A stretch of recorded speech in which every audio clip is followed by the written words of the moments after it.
कायर तेज स्वर में पलट कर कहता है, अगर वो काला साया नीचे इंतजार कर रहा होगा तो ये तो और अच्छी बात है बिंदु, उसका आज नीचे ही खात्मा हो जाएगा। बिंदु कुछ कहने वाली थी कि तभी कायर फिर बोल पड़ता है, और बिंदु, हमें ये बात नहीं भूलनी चाहिए कि तारा अगर आज इस मुसीबत में फंसी है तो वो तुम्हारी वजह से ही फंसी है। बिंदु अपने हाथ से अपनी तरफ इशारा करते हुए हैरानी के साथ कहती है, क्या कहा, मेरी वजह से? कायर हामी भरते हुए कहता है, हाँ बिंदु, तुम्हारी वजह से। तुम कैसे भूल सकती हो कि उस अपराजिता के पेड़ को तुमने जलाया था? अगर तुम उसे नहीं जलाती तो वो काला साया कभी दैवीय झरने के पास नहीं आ पाता और तारा अभी तक सुरक्षित रहती हमारे साथ। कायर की बातें सुनकर बिंदु रोने लग जाती है। कायर फिर बोल पड़ता है, तुम्हें यहाँ पर रुकना है तो रुको, पर मैं नहीं रुकने वाला। मैं जा रहा हूँ नीचे अपने दोस्तों के पास, उन्हें कभी भी मेरी जरूरत पड़ सकती है, मैं उन्हें अकेला नहीं छोड़ सकता हूँ। इतना कहकर कायर भी अदृश्य द्वार से नीचे चला जाता है।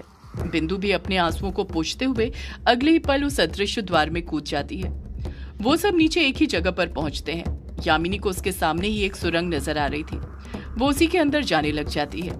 यामिनी के पीछे पीछे ही बाकी सब भी जाने लग जाते हैं। सुरंग की शुरुआत में काफी अंधेरा था, पर जैसे जैसे वो लोग आगे बढ़ते जा रहे थे उजाला होते जा रहा था, जैसे वो जगह अपने आप को स्वयं प्रकाशित कर रही हो। डायना को सुरंग में अलग ही कमजोरी महसूस होने लग गई थी, जैसे वहां की एनर्जी उसकी डायन की शक्ति को कमजोर बना रही हो। सिर्फ डायना को ही नहीं बल्कि यामिनी और युग को भी उस कमजोरी का एहसास होने लग गया था। उनकी शक्तियां कम होने लग गई थी और वो लोग समझ गए थे कि वो इस बार एकदम सही जगह पर आए थे, क्योंकि अदृश्य कमरे के अंदर कोई भी शक्ति काम नहीं करती थी, चाहे वो फिर दैवीय हो या शैतानी। सुरंग का अंतिम सिरा एक बड़े से कमरे में खत्म होता था। जब यामिनी उस कमरे में कदम रखती है तो उसकी आंखें खुली की खुली रह जाती हैं। यामिनी उस कमरे का दृश्य देखकर हैरान रह गई थी। सिर्फ यामिनी ही नहीं बल्कि बाकी सब भी कमरे के अंदर का दृश्य देखकर हैरान रह गए थे। सब एक ऐसी चीज देख रहे थे जिसे उन्होंने इससे पहले अपनी जिंदगी में कभी नहीं देखा था। कायर अपनी दोनों भवें ऊपर उठाते हुए अचंभित होते हुए कहता है, अब ये क्या चीज है? उन लोगों के सामने कुछ और नहीं बल्कि एक बड़ी सी सागौन की लकड़ी से बनी हुई अलमारी थी। उस अलमारी के अंदर कई सारे खाने थे। उन खानों में अलग अलग कांच की बोतलें रखी हुई थी। वो कांच की बोतलें भी मामूली नहीं थी बल्कि अजीब सी थी। कुछ बोतलें आग से बनी हुई थी, तो कुछ पानी से, तो कुछ हवा, तो कुछ रेत, कुछ चारकोल, कुछ तांबे। ऐसी कई सारी अलग अलग चीजों से बनी हुई बोतलें उसमें रखी हुई थी। वो बोतलें ठीक वैसी ही थी जैसी भक्षानर ने बिजली की शक्ति से बनाई थी, जिसके अंदर उसने कामेश्वरी यक्षिणी को कैद किया था। कछुआ अपने कदम आगे बढ़ाते हुए कहता है, ये इतनी सारी बोतलें यहाँ पर क्या कर रही हैं और ये कैसी बोतलें हैं? यामिनी भी एकटक नजर से उन बोतलों को ही देखे जा रही थी। अगले पल यामिनी अपनी माँ को आवाज लगाते हुए कहती है, माँ कहाँ हो आप? कोई जवाब नहीं आता है।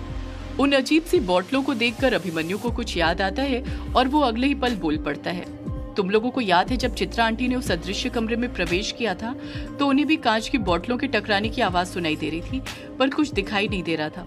इसका मतलब वो इन्हीं बोतलों से टकराई होंगी। यहीं पर वो यक्षिणी को ढूंढ रही थी उस रात। चटर्जी कुछ सोचते हुए कहता है, पर ये बोतलें हैं किस चीज की और उस भक्षानर के अंश ने इन्हें यहाँ पर क्यों रखा हुआ है? आखिर वो इन सारी बोतलों से करना क्या चाहता था? चटर्जी के सवाल का जवाब किसी के पास नहीं था।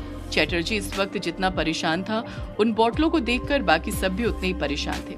यामिनी वहाँ पर रखे हर एक बोतल को बड़े गौर से देख रही थी। उसे उम्मीद थी कि उन्हीं बोतलों में से किसी एक बोतल में उसकी माँ कैद थी, क्योंकि उसे ये बात अच्छे से याद थी कि भक्षानर ने भी उसे एक बार ऐसी बोतल में कैद किया था। बस फर्क ये था कि वो बोतल बिजली की शक्ति से बनी हुई थी और ये बोतलें अलग अलग शक्तियों से।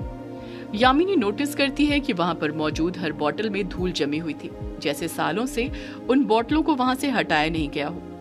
यामिनी वहां पर रखी सारी बोतलों पर नजर मार लेती है, पर उसे किसी भी बोतल के अंदर उसकी माँ नजर नहीं आती है। वो एक और चीज नोटिस करती है, और वो ये कि वैसे तो अलमारी के सारे खाने बोतल से भरे हुए थे, पर एक खाना खाली था और उसमें धूल भी नहीं लगी हुई थी, जैसे वहां से किसी चीज को हटाया गया हो। यामिनी कुछ घबराते हुए कहती है, वो ले गया, वो माँ को भी अपने साथ ले गया। युग यामिनी के पास जाते हुए कहता है, ये तुम क्या बोल रही हो यामिनी?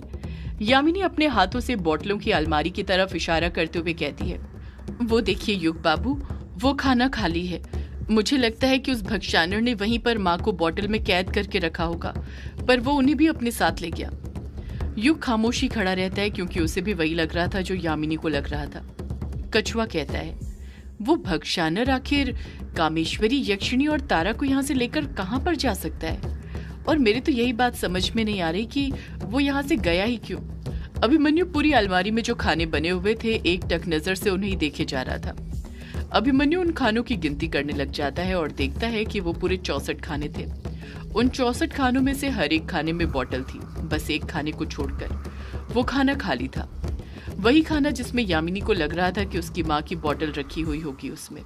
उस कमरे में बोतल की अलमारी के सिवा कुछ और नहीं रखा हुआ था, पर फिर भी यामिनी एक बार पूरा कमरा छान मारती है, पर उसे कहीं पर भी कामेश्वरी यक्षिणी नजर नहीं आती है। यामिनी मायूसी के साथ युग से कहती है, माँ यहाँ पर नहीं है युग बाबू, वो भक्षानर ले गया उन्हें अपने साथ। युग यामिनी को दिलासा देते हुए कहता है, तुम चिंता मत करो यामिनी, हम तुम्हारी माँ को ढूंढ लेंगे। युग ने अभी ये बात कही थी तभी वर्चस्विनी बोल पड़ती है, कामेश्वरी यक्षिणी को तो ढूंढ लोगे युग, पर मेरी बेटी तारा को कब ढूंढोगे? क्या उसके प्रति तुम्हारी कोई जवाबदारी नहीं है? युग वर्चस्विनी को समझाते हुए कहता है, मेरा मतलब तारा से भी था वर्चस्विनी जी।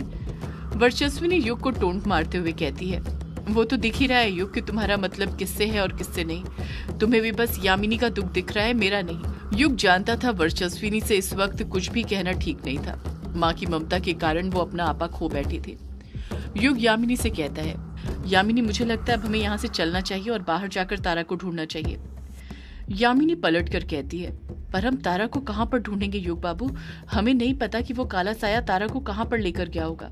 युग यामिनी की तरफ देखते हुए कहता है, यामिनी पहले हम यहाँ से बाहर तो निकलें, फिर सोचते हैं कि क्या करना है।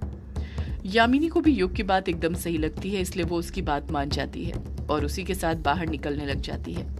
सब एक एक करके कमरे से बाहर निकलने लग जाते हैं, पर अभिमन्यु था कि वो अभी भी उसी कमरे में रुका था और बोतलों से भरी हुई रैक को देख रहा था। डायना अभिमन्यु से कहती है, अब तुम यहाँ पर क्यों खड़े हो? ऊपर चलो, यामिनी हर बोतल में देख चुकी है, कामेश्वरी यक्षिणी कहीं पर भी नहीं है। अभिमन्यु कहता है, मैं कामेश्वरी यक्षिणी को नहीं देख रहा हूँ डायना। डायना हैरानी के साथ अभिमन्यु से पूछती है, तो फिर तुम क्या देख रहे हो अभी? अभिमन्यु जवाब देता है, इन बोतलों को देखकर लग रहा है जैसे हर एक बोतल को एक विशेष शक्ति से बनाया गया है, पर यही समझ में नहीं आ रहा है कि उस भक्षानर ने इन बोतलों को यहाँ पर क्यों रखा है, वो भी उस कमरे में जहाँ पर कोई शक्ति काम नहीं करती। आखिर वो इनका क्या करना चाहता होगा? डायना पलट कर कहती है, पता नहीं अभी, अब ये तो वो भक्षानर का अंश ही जानता है कि आखिर वो इन बोतलों से करना क्या चाहता था, पर मुझे लगता है अब हमें यहाँ से चलना चाहिए। तारा को ढूंढने में अब एक पल की भी देरी नहीं करनी चाहिए। अभिमन्यु कहता है, हाँ चलो डायना, मुझे भी यही लगता है कि अब यहाँ पर रुकने से कोई फायदा नहीं होने वाला। डायना और अभिमन्यु भी वहां से जाने लग जाते हैं। सभी लोग उस अदृश्य द्वार में से वापस रूम नंबर 666 के अंदर आने लग गए थे। बस अभिमन्यु और डायना बचे हुए थे। कछुआ कहता है, ये अभिमन्यु और डायना अभी तक वहां से बाहर क्यों नहीं आए? कायर पलट कर कहता है, पता नहीं वो दोनों अंदर क्या कर रहे हैं, उन्हें इतना वक्त तो नहीं लगना चाहिए था। कायर ने इतना कहा ही था कि तभी डायना भी अदृश्य कमरे से रूम नंबर 666 के अंदर आ जाती है। युग तुरंत डायना से पूछता है, अभिमन्यु कहाँ है डायना? डायना कुछ कहती है उससे पहले अभिमन्यु भी बाहर आ जाता है। अभिमन्यु के बाहर आते ही वो अदृश्य द्वार जो युग के मंत्र जाप से खुला था वो लुप्त हो जाता है। आग की पुतली के अंदर वापस से फर्श नजर आने लग जाता है। अभी अभिमन्यु बाहर आया ही था कि तभी उसका पैर पता नहीं कैसे फिसल जाता है और वो धड़ाम से उस पुतली के ऊपर ही गिर जाता है। जैसे ही अभिमन्यु उस पुतली पर गिरता है, डायना की चीख निकल पड़ती है। डायना चीखते हुए कहती है, अभी! सिर्फ डायना ही नहीं, पलक को भी अभिमन्यु की फिक्र होने लग जाती है और उसे उठाने के लिए वो उसके पास जाने लग जाती है, पर अभिमन्यु था कि वो उस पुतली पर लेटा ही रहता है और ऊपर की तरफ देखते रहता है। पलक अभिमन्यु को उठाने की कोशिश करते हुए कहती है, क्या हुआ अभी? तुम्हें ज्यादा जोर से लग गई क्या जो तुम उठ नहीं पा रहे? अभिमन्यु अपने हाथ से छत की तरफ इशारा करते हुए हकलाते हुए कहता है, वो देखो जरा। जब पलक अपनी नजरें छत की तरफ करती है तो वो भी अभिमन्यु की तरह शॉक्ड रह जाती है। बाकी सब भी जब छत की तरफ अपनी नजरें करते हैं तो उनका भी वही हाल होता है जो अभिमन्यु और पलक का था। उनके भी पैरों तले जमीन खिसक गई थी। सब दंग रह गए थे छत की तरफ देखकर। कायर डरते हुए कहता है, ओह गॉड, अब ये क्या चीज है? छत के बीचों बीच एक बड़ी सी आंख की पुतली लगी हुई थी। उस पुतली के चारों तरफ खून जमा हुआ था। वो आंख की पुतली एकदम असली थी और ऐसा लग रहा था जैसे वो अभी भी उन सब लोगों को देख रही हो। वो आंख की पुतली छत पर ठीक उसी जगह पर लगी हुई थी जहां पर नीचे फर्श पर अदृश्य द्वार बना हुआ था, जैसे वो अदृश्य द्वार पर नजरें रखे हुए थे। कछुआ उस पुतली को देखते हुए कहता है, ये तो आंख है। कायर घबराते हुए कहता है, आंख पर किसकी, और ये यहाँ पर क्यों लगी हुई है? कोई कायर के सवाल का कुछ जवाब देता उससे पहले यामिनी अपनी शक्तियों का प्रयोग करने लग जाती है और उस आंख को छत पर से निकालने लग जाती है। यामिनी के दोनों हाथ लंबे होते हैं और छत के अंदर घुस जाते हैं। छत पर से खून नीचे टपकने लगता है। ऐसा लग रहा था जैसे यामिनी छत पर से आंख नहीं निकाल रही हो, बल्कि किसी जीवित इंसान की आंख निकाल रही हो। कुछ ही देर में यामिनी उस आंख को छत पर से निकाल लेती है, पर जब वो अपने हाथ वापस अपनी तरफ खींचती है तो उस आंख की पुतली का आकार भी बदल जाता है। वो एक नॉर्मल इंसान की आंख की पुतली में बदल जाती है। यामिनी उस आंख को बड़े गौर से देखते हुए कहती है, ये तो किसी की आंख की पुतली है, पर ये यहाँ छत पर कैसे? डायना कहती है, मैंने इसके बारे में सुना है, ये नजरम पुतली क्रिया है। इसमें इंसानी आंख को तब किसी जगह पर लगा दिया जाता है जब उस जगह पर नजर रखनी होती है। अभिमन्यु कहता है, इसका मतलब इस कमरे में कोई नजर रखे हुए थे, पर कौन? युग यामिनी से वो आंख की पुतली मांगते हुए कहता है, यामिनी जरा दिखाना मुझे ये। यामिनी वो पुतली युग के हाथ में देने लग जाती है। जैसे युग उस पुतली को छूता है उसे कुछ अजीब सा लगने लग जाता है। अगले पल उसकी आंखें नम होने लग जाती हैं। उसकी आंखें आंसुओं से भर जाती हैं। यामिनी घबराते हुए युग से पूछ पड़ती है, क्या हुआ युग बाबू, आप इस तरह? यामिनी अपनी बात पूरी करती उससे पहले ही युग नम लहजे के साथ बोल पड़ता है, ये आंख पापा की है यामिनी। जैसे युग ये बात बोलता है सब उसकी तरफ हैरानी के साथ देखने लग जाते हैं। कायर अपनी दोनों भवें ऊपर उठाते हुए युग से कहता है, यानी अनुराग अंकल की? युग हामी भरते हुए कहता है, हाँ कायर पापा की, मैं उन्हें अभी भी महसूस कर सकता हूँ। भक्षानर के अंश ने ही पापा की आंख निकाली है। अभिमन्यु परेशान होते हुए कहता है, भक्षानर ने अनुराग अंकल की आंख निकाल दी, पर क्यों? युग उस आंख को गौर से देखने लग जाता है। युग की नजर अभी उस पुतली पर पड़ी ही थी कि तभी उसे उसमें कुछ दिखने लग जाता है। युग कहीं खो सा जाता है उस पुतली में देखकर। ऐसा लग रहा था जैसे उसे उस पुतली में कुछ दिख रहा हो। युग मूर्ति बनकर खड़ा हो गया था, ना ही वो हिल रहा था ना ही कुछ बोल रहा था। अभिमन्यु घबराते हुए युग से कहता है, युग तू ठीक तो है ना? युग अभिमन्यु के सवाल का कुछ जवाब नहीं देता है। ऐसा लग रहा था जैसे वो एक अलग ही दुनिया में खो गया हो। अभिमन्यु युग से फिर कहता है, युग ला ये पुतली मुझे दे दे, मुझे कुछ ठीक नहीं लग रहा।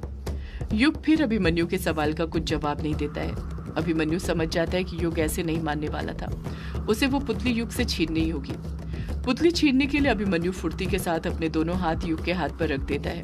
उसी वक्त युग अपनी आंखें खोलता है और घबराते हुए कहता है, सब खत्म हो गया, सब खत्म हो गया। अभिमन्यु पलट कर पूछता है, क्या हुआ है युग, तू बताएगा?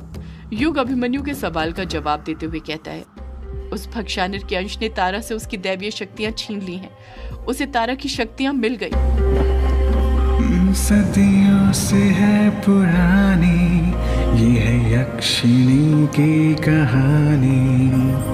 यक्षिणी एक आग है, यक्षिणी तेरा ख्वाब है।